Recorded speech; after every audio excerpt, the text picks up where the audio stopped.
Welcome to the Allostasis Podcast.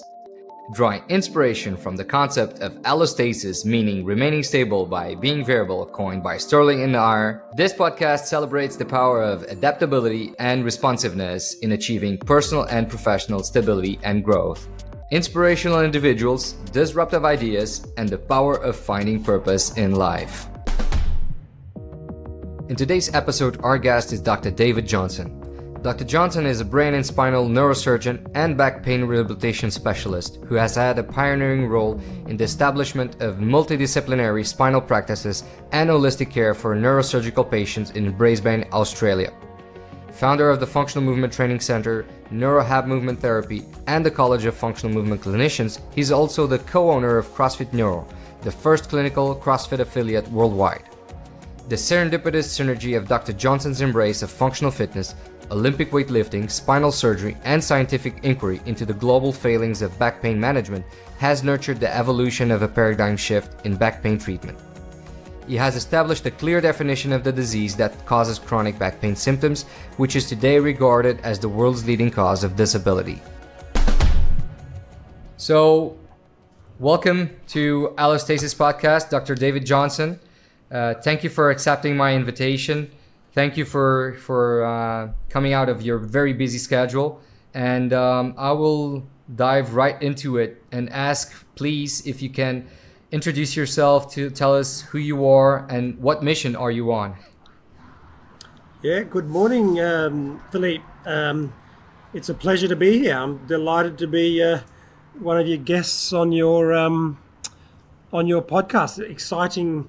An exciting venture for you, and I think after talking to you about it over the last few months, I think you can achieve great things and help spread the word about health across the world. And as a doctor, that's kind of our mission. We are there to help educate people. Actually, the term doctor means educator, not healer. So our job really is to educate people about health. Okay, so I am a neurosurgeon. Obtained my medical degree from the University of Queensland. I live in Australia, Brisbane, on the southeastern corner of Queensland, Australia. Lovely place. And after obtaining my basic medical degree, spent a long time training to become a neurosurgeon, and my neurosurgery expertise moved towards spine related diseases and spine pain, and that's what I do now. Is I help people with spinal pain and disability. And I also have a very strong passion to try to actually prevent people from needing surgery. Although my skills and training has taught me to do surgery on people's spine, I see it as my role to try to educate people how to not require surgery. One of the things I constantly hear from patients who come to see me is that, often I'll be asked for a second opinion or a third opinion, and the patients will quite frequently say, I went and saw Dr. So-and-so, and they said, look, your condition is not bad enough yet to need an operation like a spinal fusion, but just take it easy, take some Panadol, cut back your work and cut back your exercise, and come back and see me in 5 years' time, and then we'll do your spinal fusion. Okay. And I think that is an absolute failure of our obligation as clinicians. What we should be saying is, look, I know you've got a significant problem relating to your spine. Now, if we address the cause of what is causing your pain and disability, and we do that now in a timely manner, you will never need to have an operation. Okay, so yeah, that's kind of what drives me now, is that I just see so much pain and disability associated with spinal disorders. And in actual fact, not many people realise that low back pain is one of the leading causes of disability on the planet. Yeah. Everyone is aware of the misery and suffering that comes with cancer and heart disease and metabolic conditions like diabetes and obesity. But right up there in terms of economic burden and clinical burden and, the opioid crisis that we are hearing about is predominantly driven by musculoskeletal pain. And in the category of musculoskeletal pain, back pain is one of the biggest contributors to that pain and disability. And it really reflects a significant industry failure to address the root cause. 100%. Yeah. I think it's mind-blowing and mind-boggling that we can sit here and discuss this, and the people in charge and making decisions don't even consider to going back and understanding what is happening and why in this time and age that we have so many things going on positively in terms of evolution, we are actually in this spiral, this negative spiral of back pain, this dysfunction that is coming on, and they don't want to see it. It's the only thing that I can say about it. How do you don't see what is in front of your eyes, and you are not able to analyze what is really easy to understand, which is 50 years ago we were not even close to where we are now, and that's very understandable, very, very relatable. And you don't need to be a mathematician. You don't need to be a statistician. You don't need to be a magician. It's just look at the facts. What is happening. People are getting sicker. People are not getting enough quality movement. People are not active enough, and so all of this is a compound effect. And why do you think that we are not addressing the root cause problem? Well, the sort of the medical industrial complex, if you want to call it that, is an industry, right? And it's an industry, unfortunately, is about commercial interest. Okay, Yeah. how can the industry make most money? And that's a sad fact that making money is much more profitable by treating symptoms and disease as opposed to preventing disease. There is not a lot of money to be made out of preventing obesity, diabetes, musculoskeletal pain, but there is billions and trillions of dollars that organisations can make profiteering from increasing burdens of disease, and and most of those diseases are preventable. But we spend well over 90% of our health budget or research dollar into creating symptom-based treatments, and I think it's less than 5% of our health research dollar looking into preventative strategies. That's just crazy, right? Because every single doctor who graduates knows that the most effective way to address poor health issues is to eliminate the cause of the problem. Yes, and in conjunction you control symptoms, of course, but if you only adopt a strategy that deals with the symptoms of disease, but you don't actually eliminate the cause of the disease, then it's a ultimate failed intervention. It's like saying to someone, "Oh, look, you've got very bad lungs, you've got emphysema, and you have difficulty breathing. Let's do a lung transplant." Okay, fantastic. But if the patient has the lung transplant, but they keep smoking, after the lung transplant, you actually haven't effectively fixed that condition. Because what's going to happen to their new lungs? They will just get damaged again by the smoking. Whereas if you say to someone, 20 years earlier, hey, do you know that smoking is bad for your lungs, and if you keep doing that, you'll end up having to have a lung transplant in 20 years' time. What you have then done is you have eliminated the cause and prevented the billions of dollars of money that is going to be required to treat those symptoms. And that's a central tenet of medicine, but yet we ignore that fundamental principle throughout medicine. And it's sad, but it's the truth. Yeah. Now, we have completely forgot about the part that you so eloquently put, that we are educators. Right now people just want to be prescribers, not even healers.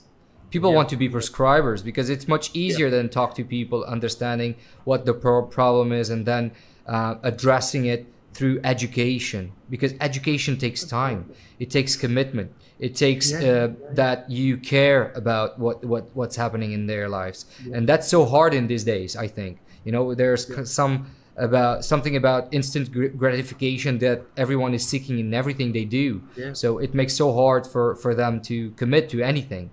And imagine going to your general practitioner and saying, look, I'm going to take away your prescription pad. Okay, you're not allowed to prescribe medication for one day. Okay, imagine what that doctor would have to do in that day with all the patients that come. They might see 30 patients in a day, and they would have to sit down and actually educate the patient. Okay, I'm not allowed to prescribe you any drugs now, but I have to educate you. But that would completely transform the health of our society, because people would become educated about preventing the onset of disease. Okay, and then but that would crumble the whole medical industrial complex. Definitely, that's actually something that. Go ahead, please. I think that's what answers your question. Is it why is this? It's in plain sight to people who want to think about it, but yet the solution seems so obvious, but yet our authorities and our policymakers and our guideline makers do not push this very simple cure or this very simple agenda. Yeah, exactly.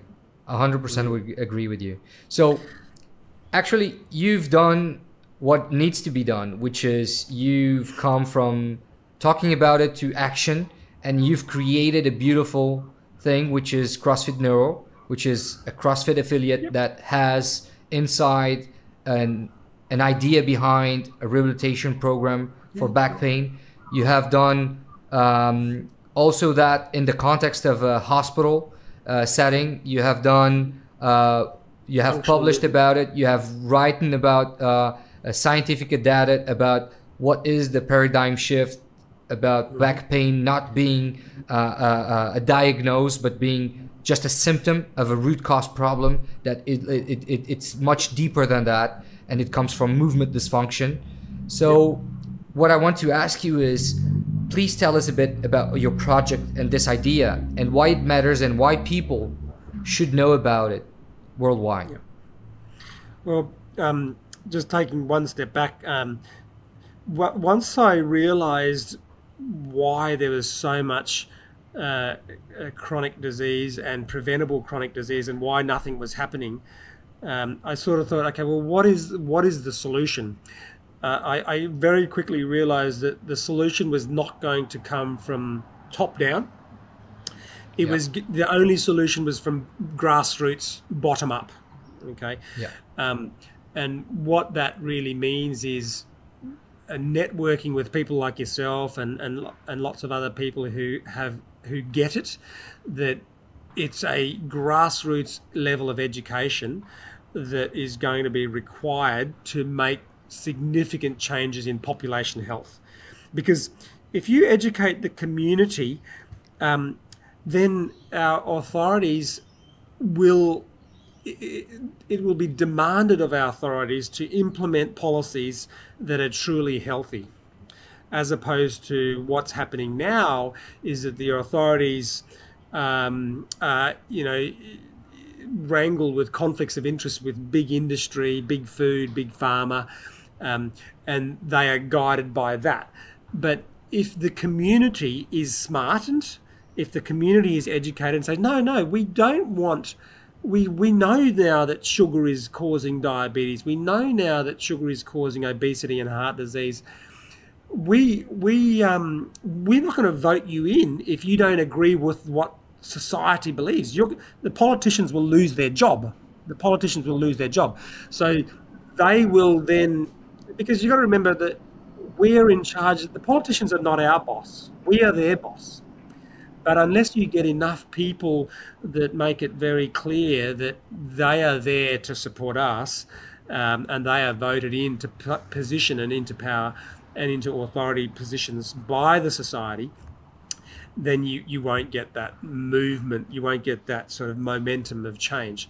So that's been my initiative, is to just continue to try to educate society from a grassroots level, and I think that will affect some change. And of course, my area of interest is in musculoskeletal pain and spine pain. So a very long time ago, we coined the term movement dysfunction. And for most people, they don't really know what movement dysfunction is. But movement dysfunction is really, in a nutshell, it's a modern disease. It's a ubiquitous disease that afflicts people who are living in modern society. Okay, because the human being who lives in today's modern society is not moving their body in a way that evolution saw us moving our body. And as a consequence of living in this modern lifestyle, our musculoskeletal system is being corrupted by sitting in chairs, sitting in cars, sitting in offices. You know, when we want to get water now, we just go to the tap and we turn a tap on, and water comes out of the tap. If we want food, we go to the refrigerator and we open the fridge. Okay, this is a modern lifestyle that evolution could not ever see happening, and hence our musculoskeletal system has become corrupted by that modern lifestyle, and so to just sum that up, that is the term that I coined, movement dysfunction, and that's the disease. And if we're going to address movement dysfunction that relates to the spine, we have to deliver what I refer to as movement therapy, and that is really simply training people to move their body biomechanically the way that it's meant to move. Okay. Yep. And when you retrain, it doesn't matter whether it's a 20-year-old, a 50-year-old, or a grandma.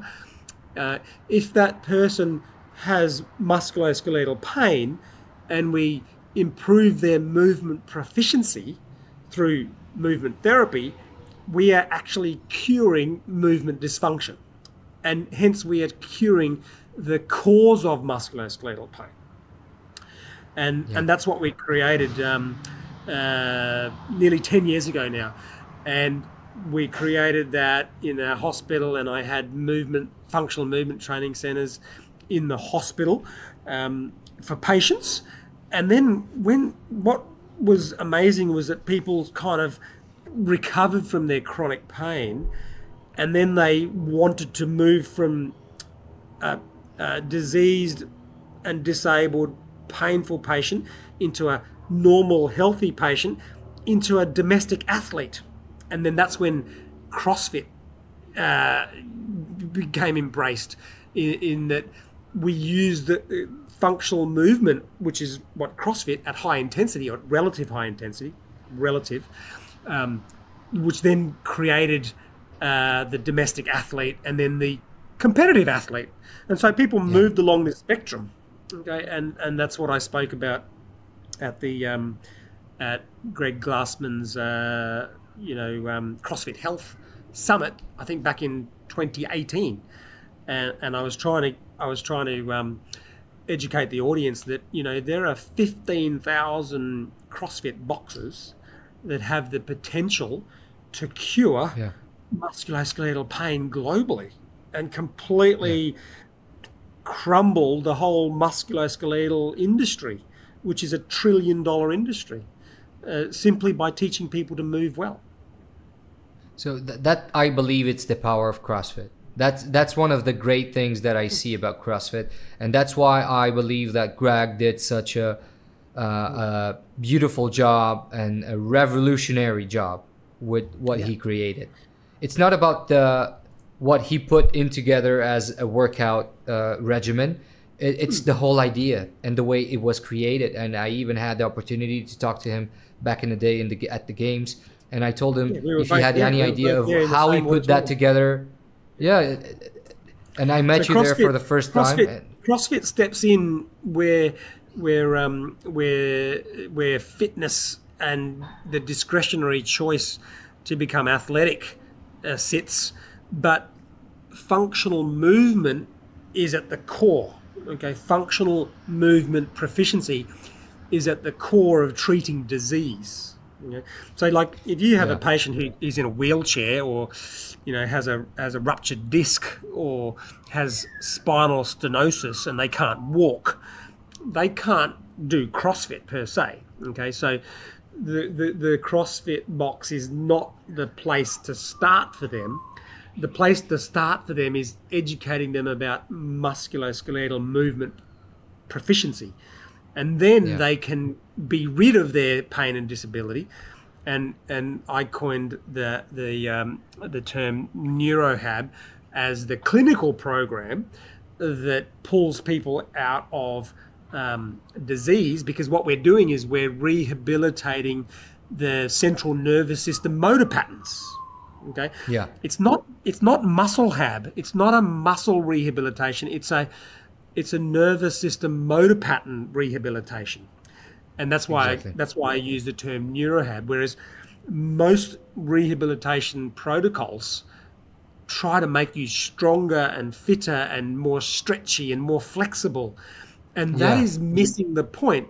That is missing the all important element of proficient movement expression, which comes from the central nervous system. So hence neurohab. And that's when we can then salvage people and move them into more, athletic and leisure activities and enjoy their quality of life. Because, for some people, mowing the lawn is like winning a gold medal. If you can mow the lawn and do some whippersnipping, for some people, that's like winning the gold medal at the CrossFit Games. Okay, Matt Fraser and Justin Medeiros and Tia Claire Toomey, they win the gold medal at the CrossFit Games. They're the fittest on earth. But for my patients, being able to walk down the stairs and go to the toilet by themselves without needing assistance is a gold medal. Okay. But that's why we need to educate our colleagues, not just our patients. And that's why I find so important that term that you use, education, all the time.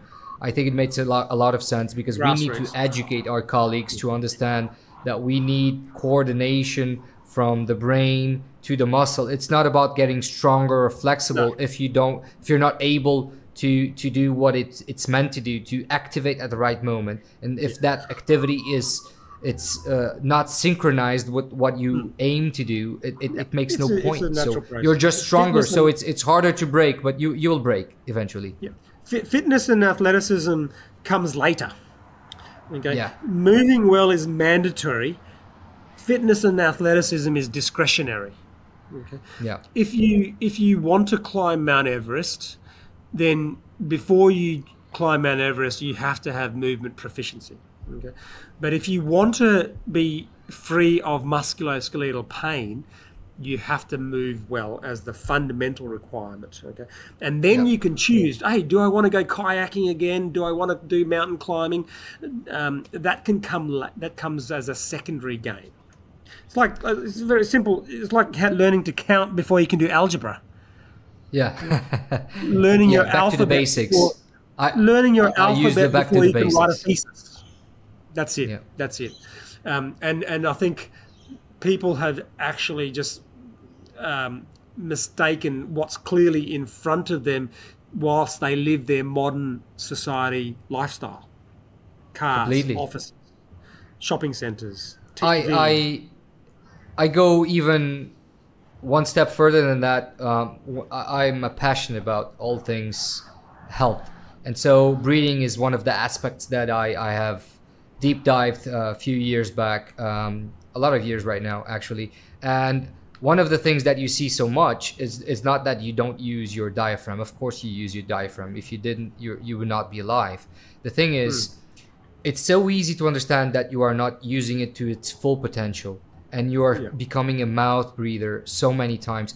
The majority of patients I see and athletes I see, they are terrible breathers. They don't know how to breathe. They don't know how to really take advantage of this beautiful capacity that we have. And that comes also, and that's just me postulating and thinking about it, and trying to strip the confusion and the noise from things. But of course, this is not a linear path. This is complex. There are many things influencing this. But at the same time, what I see, and it's very easy to understand in this modern world, is you're a kid, you know how to move, you know how to jump, you're running around, and then at 3 or 4 years old, they sit you down in a chair, and your life is changed forever, because they hold you to that chair for 6 to 5 hours in a very young age.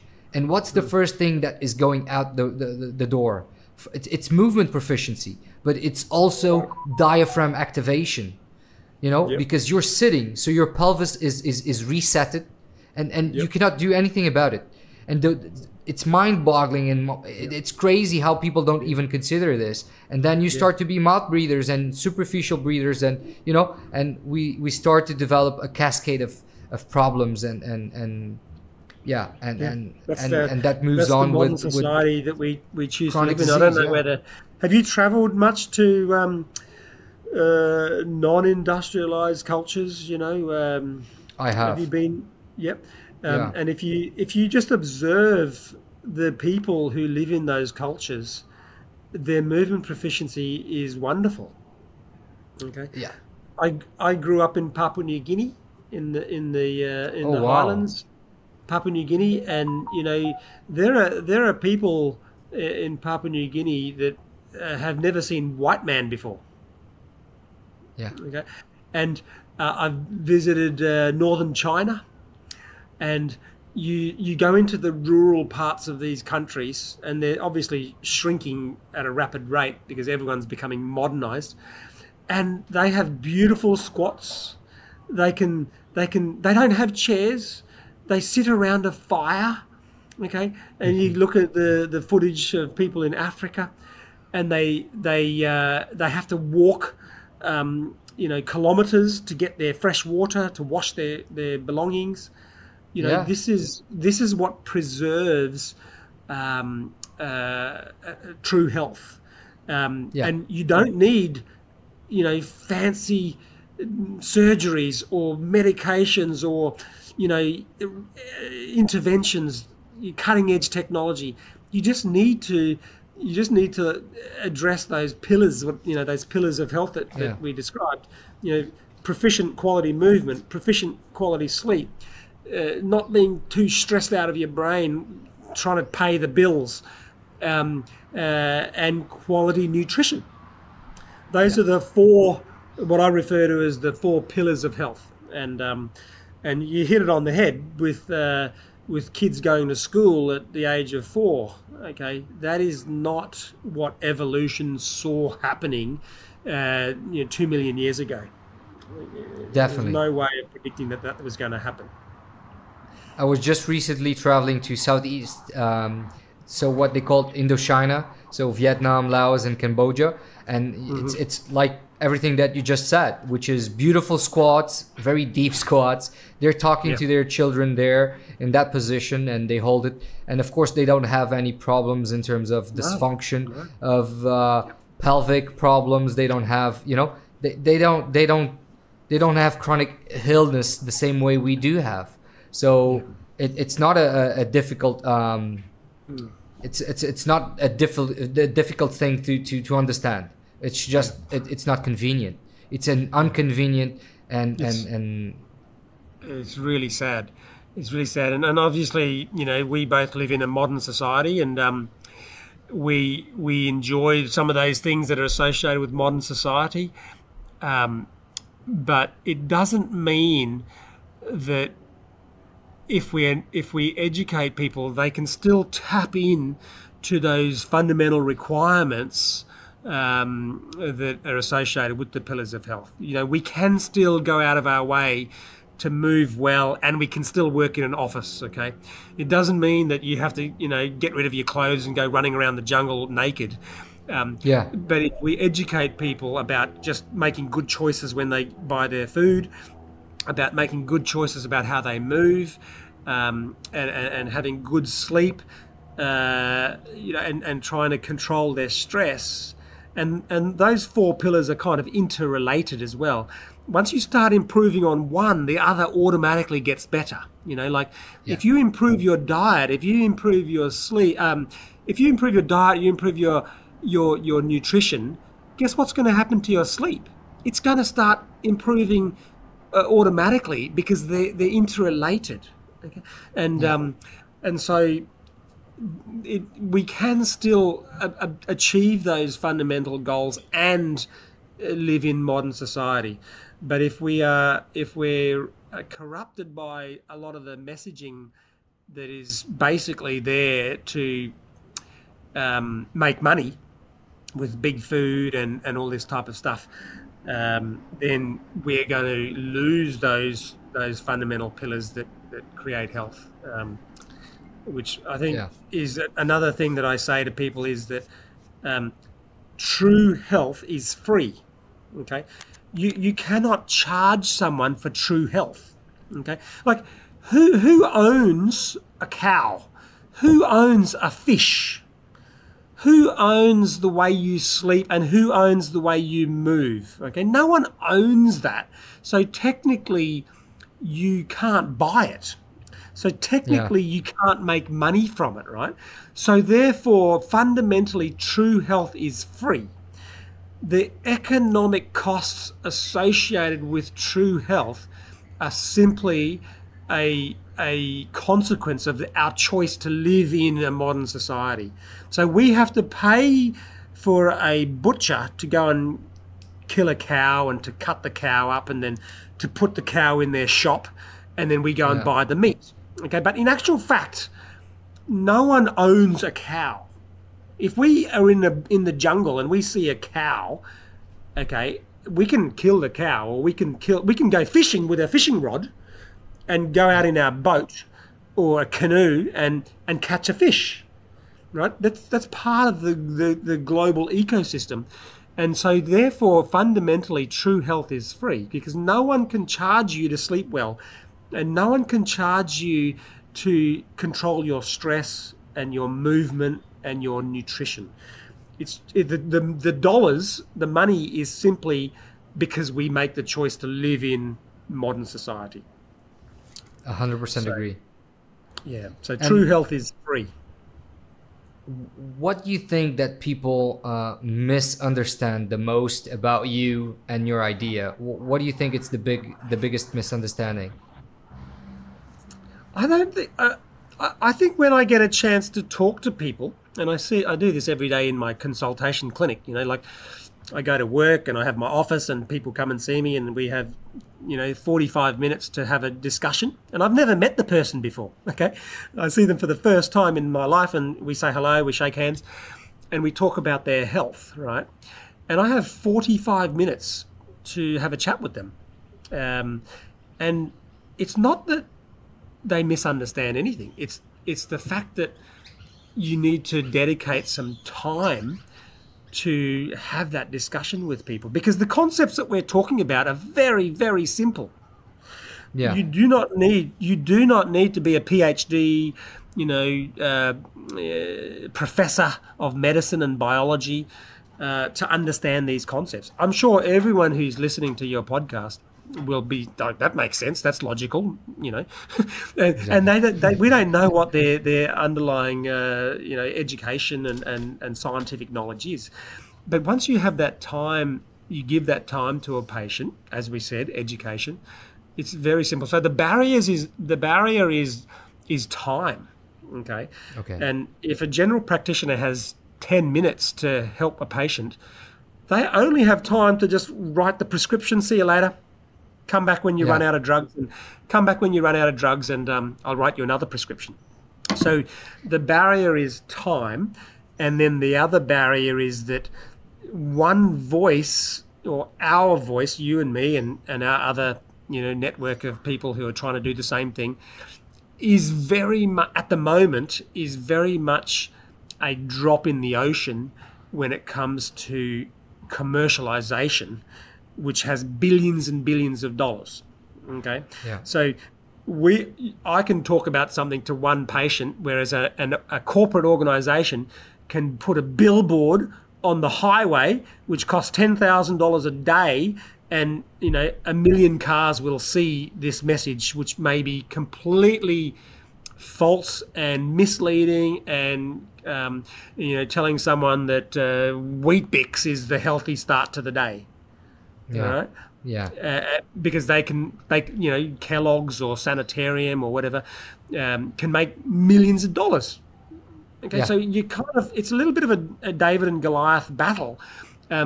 And unless we educate all those people driving in their cars, driving past that billboard, and if those people driving in the car say that's BS, that sign is BS, because I know that if I keep eating Kellogg's cornflakes for breakfast, I'm going to get insulin resistance, and then I'm going to get diabetes and obesity.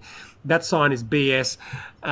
That's the way to combat the conflicts of interest of commercial industry and our policymakers and our authorities. Do you feel in that day-to-day struggle of educating patients, do you feel that you are in that fight that you just described as of David against Goliath? Do you feel that pressure and that, I don't know, sometimes for me it's kind of almost overwhelming feeling of, you're digging with a shovel ocean in the ocean. It's like it's crazy. Yep. Yeah, it does feel like that sometimes. But I think we're making progress. This year I've done a podcast, every second or third week. 5 years ago, zero.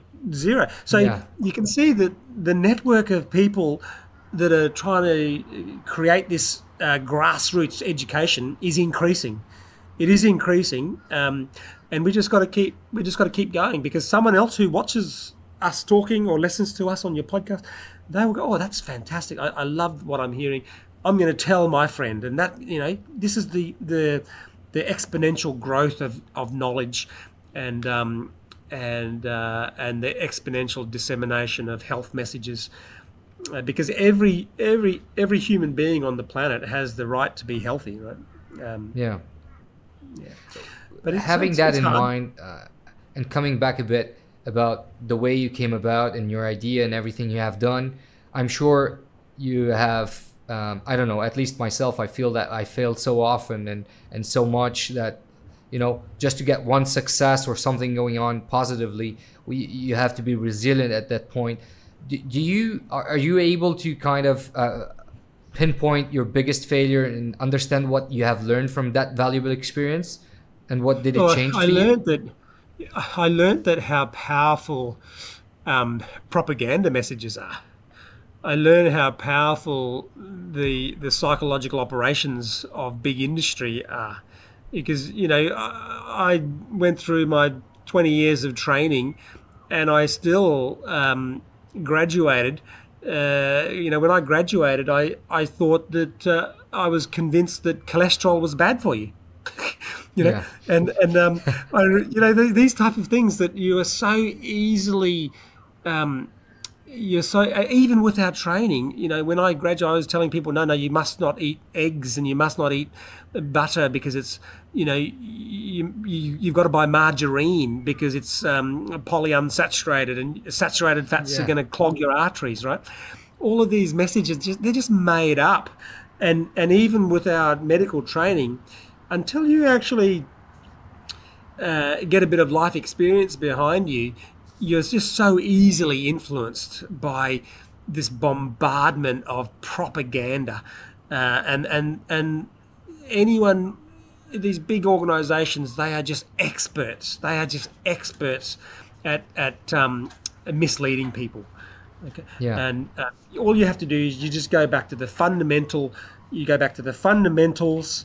And it took me, so sometimes I refer to myself as a bit of a fundamentalist. You can solve most complex problems by going back to the fundamental principles. It's like mathematics. When you're solving complex mathematics, I used to love maths and physics when I was at school and uni.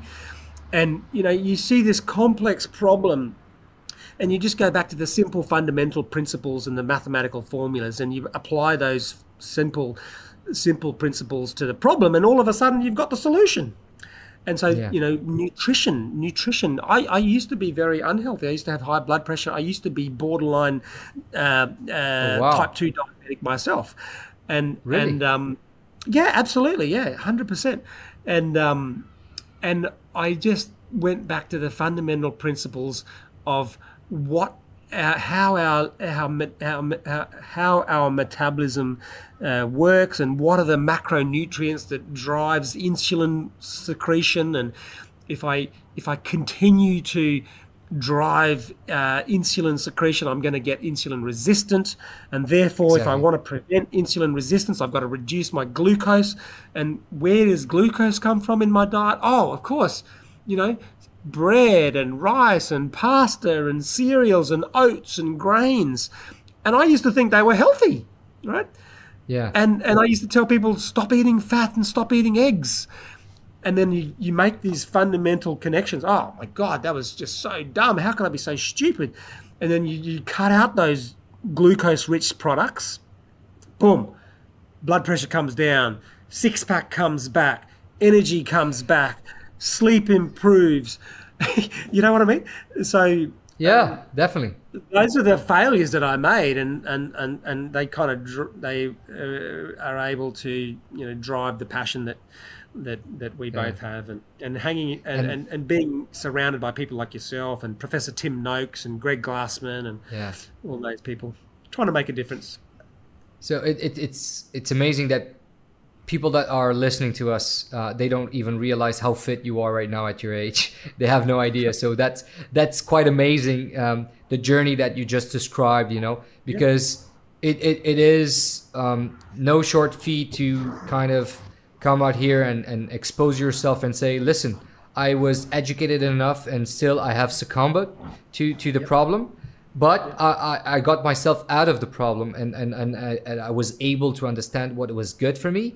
And it came from a place of education, yes, but it came also from a place of trying out what my body was asking me to do, which is move proficiently, eat the right things, nourish myself with whole food, a real meal, And so that's a fantastic thing to be aware of and to share, so that people understand that. And so you are always saying and discussing, and even in when you're sharing about what you're doing right there, you're always talking about people that come together to help you build something or to disseminate the information that we are right now discussing. So do you have, and in trueness, we all describe us by being influenciated by by 5 people closest to us, and we are kind of our friends and what our group does. And I personally, I feel that a lot, So do you have that? Do you feel that you have 3 people, for instance, in your life who are most influential in your lifestyle and what you do? And how they have impacted you in some way? Do you have that? You feel that? Oh, well, my most influential person is going to be my wife. My wife is my rock. She's just such a sensible person, and she makes me a better person, and she keeps me, on track with all of my beliefs. And because sometimes, there's that reverse J effect. You can get a bit too far down the rabbit hole, and then it becomes unhealthy. Yeah. My father was, although I grew up quite separate to my father. We grew up in different countries. My father was in Papua New Guinea, and I grew up in Australia. But yeah, he was, his presence and his ability to make me know that we were always very much loved has a very strong influence on me. And then from a more academic and educational stance, I had some very good teachers, throughout high school. I was very lucky with my educators, and then in my advanced training, that taught me to think critically. And then I must say, in terms of now, like day to day, my community at our CrossFit box is a very big driver of my happiness. I'm very happy in my pursuits, and it's made even more enriching by being surrounded by people in the CrossFit, in our own CrossFit Neuro box. It's a great community, and we talk about it being the best hour of your day. You're at work, but you're thinking, I can't wait for the 5 o'clock class to move well, move with intensity, move with purpose, and sweat it out, get all the good hormones, break free of modern society for 1 hour, and then high five your mates who did it with you. There's incredible camaraderie. It's incredible. And which that kind of makes CrossFit one of those, I believe it's one of the world's most, enriching and rewarding sports, because it has so much associated with it. So my CrossFit community, I have a lot to thank for as well. Fantastic. Actually, through this podcast and talking with inspirational people, what I realize is so much of what you just said can be resumed in a different way or put in a different perspective, but at the same time, it always comes back to some fundamentals. I see that you have a figure in your life that keeps you in line. You just described your wife about that. She's able to pull you back if you go too much into yourself and your thoughts and your ideas and your craziness. And at the same time, you have some inspirational part that comes from your father, independently of how that came from and how that came about. I can connect to a deep level about that too. And then everything else, it's love, community, and gratitude. And those are so some of the, I think, fundamentals in life, I think. And so this is what I keep hearing in different ways. People are putting this in different, it's not exactly the same words, but that's what I'm at least understanding from it. I don't know if it makes sense to you, but at least to me, that's what I heard. And so in that line, if you could go back in time and just get to a young David Johnson, what advice would you give him? To your younger version, your younger self? I think I've been very, very fortunate to have made, good decisions at every sort of cornerstone of my life. The significant moments in your life that arise where you have to make the right decision, and those decisions can direct you on a completely different path. And I think when I've reached those points in my life where a big decision has had to be made, I think I've been very lucky to have people around me to help me make the right decision. But I think probably I would tell myself to, at an earlier age, to be a critical thinker. Okay, don't just hear something, read something, or be taught something without just thinking, okay, just take it one step back and let's just analyze. You know, when you listen to the news, when you read, when you see a billboard, when you see something on television, just think about what that message is and where it comes from. What's the motivation? What's the agenda? Is it really a true health agenda? You know, in that sphere, you know, are they trying to sell you something? Are you needing to divest time and money for that product? And one, you know, this is the thing.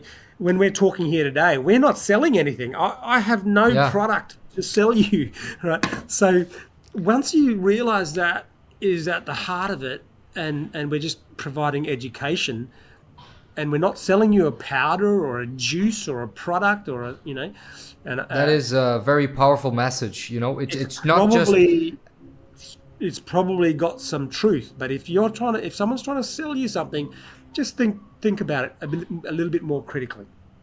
Yeah, that's very, very actual. What I mean by this, it at this time and age, it's a very necessary thing to do. So your message to your younger self, I think it's very important right now. I would say even critical right now. You know, it's something that people should be aware of and should start thinking for themselves, which I think it's what you're trying to say, which is think to yourself, be critic about what you're selling and why they're selling. Even news in today's world, it's something that you should take it with a grain of salt and try to understand perspectives and what comes into play and what games are being played in the background. And that's a fantastic message. So if you could choose to be remembered for one thing, what would it be? Do you know?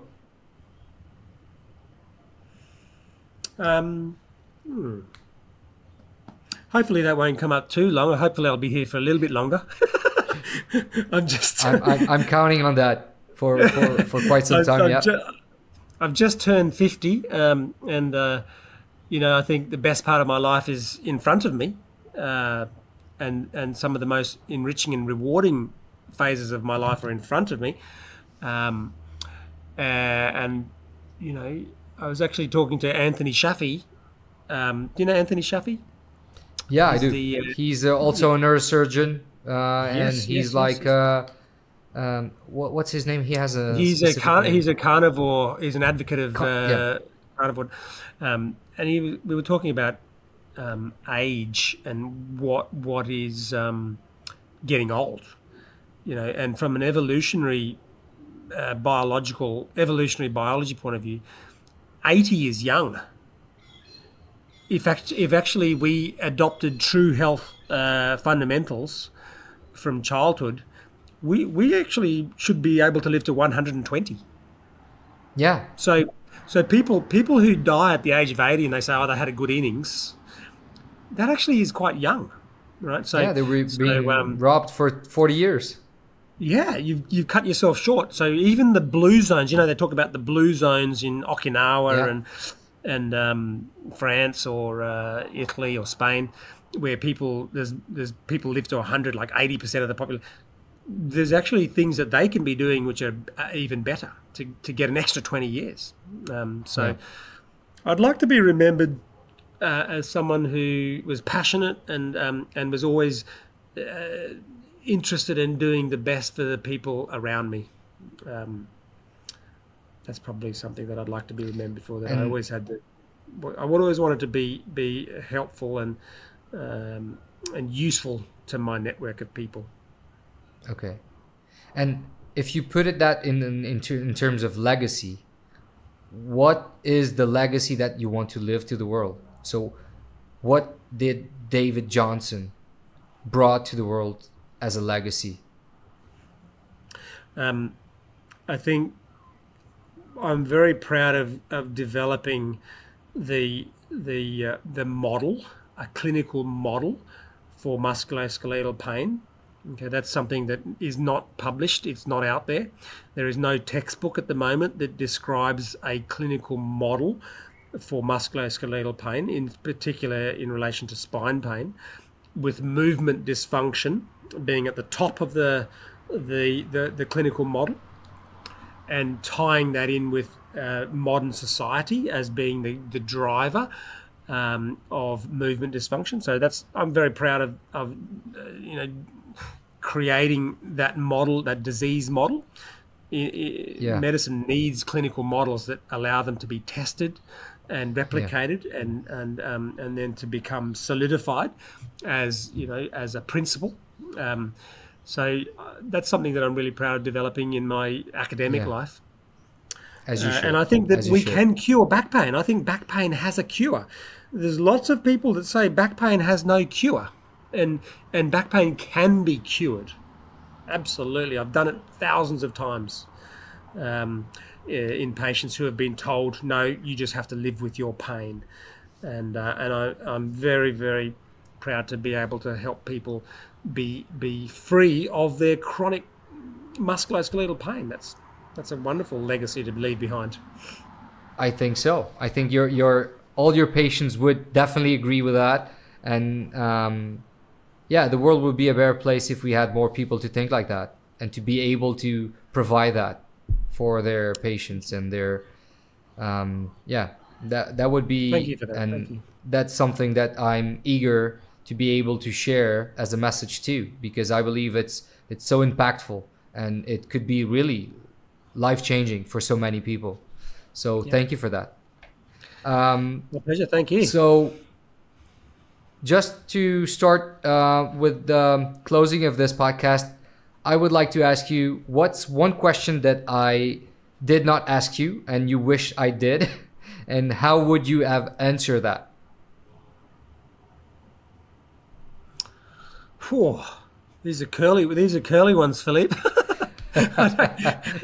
I couldn't really give you maybe I'll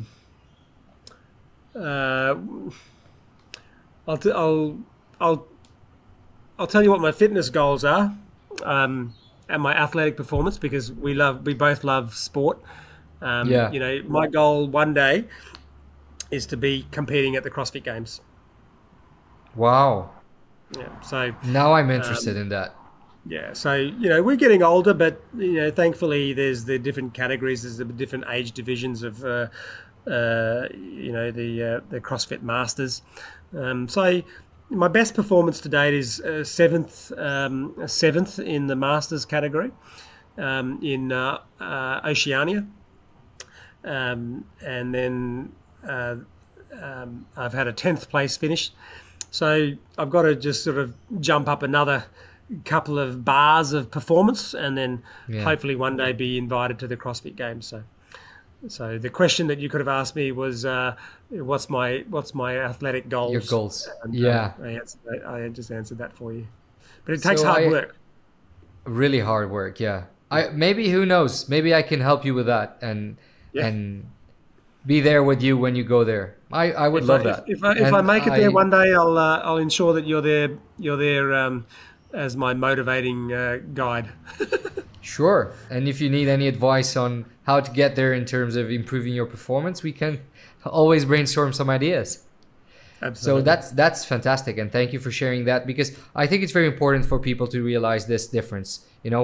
We have people that have gone through so many different stages of their life and so many difficulties, and at the end of the day, they have done such wonderful discoveries or contributions to humanity, like yourself. You have a beautiful legacy that we have just discussed, but at the same time, you have this part of yourself that makes you so relatable and so human, about these goals, which are so simple at the same time so complex. You have that dream that is something that keeps you going and motivates you, and and I think it speaks volumes about the person who you are, and how you walk the talk, and you really are someone that leads by example. And I believe that's one of the many reasons why I was so drawn to having this conversation to you, and when we first met, to your charisma and your ideas was this capacity that you have to kind of being relatable, and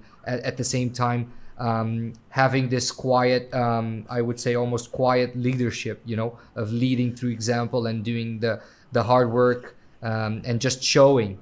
And you're not imposing anything, you're also showing, and that's one of the many reasons why I think you're probably so much success in your career comes from that, because your patients see what you do, they don't just hear you, it's not just one more doctor that enters into the consultation and just babbles about a bunch of things. You walk the talk, you tell them what they should do, but you do it yourself, and that's so powerful, and thank you for that. Oh, thank you, very kind words. We always do our best, and we can always do better too. Yeah, listen, just to end this, I will ask you if you can please leave a quote, a reflection, a poem, a book, a movie, or even just a thought that has a special meaning to you, and that has allowed you to thrive in an allostatic way. And what, if you could share that with the audience, I would love that. Oh, you're a tough interviewer. But how about if you find yourself, if you feel as though you're paddling upstream, or you're going against the tide in your pursuits, and sometimes things are always going against you, or there's resistance, then the balance of probabilities are that you're doing the right thing. If you feel like you're paddling upstream all the time, then you're probably doing something good and useful for humanity. So thank you for that, first and foremost. Yeah, you just said that it was difficult, and then you come up with this answer. I don't. So inspiration came in. So definitely something really important what you just said, and I feel it myself what you're saying. I don't know if you're speaking to me, but I kind of felt it. So I hope our listeners feel that too, and just let's use our slogan and the idea of allostasis to finish this up, and say, yeah, let's adapt, let's thrive, and let's succeed. And thank you so much once again for coming. It was an absolute joy and an absolute pleasure to have you as a guest. You are an inspiration, and for me, an aspirational person. Thank you so much. Look forward to meeting you in person again, Philippe. Thank you. This podcast was financed by the incentive system of the Regional Government of the Azores, Competir Mais. Este podcast foi financiado pelo Sistema de Incentivos do Governo Regional dos Açores, Competir Mais.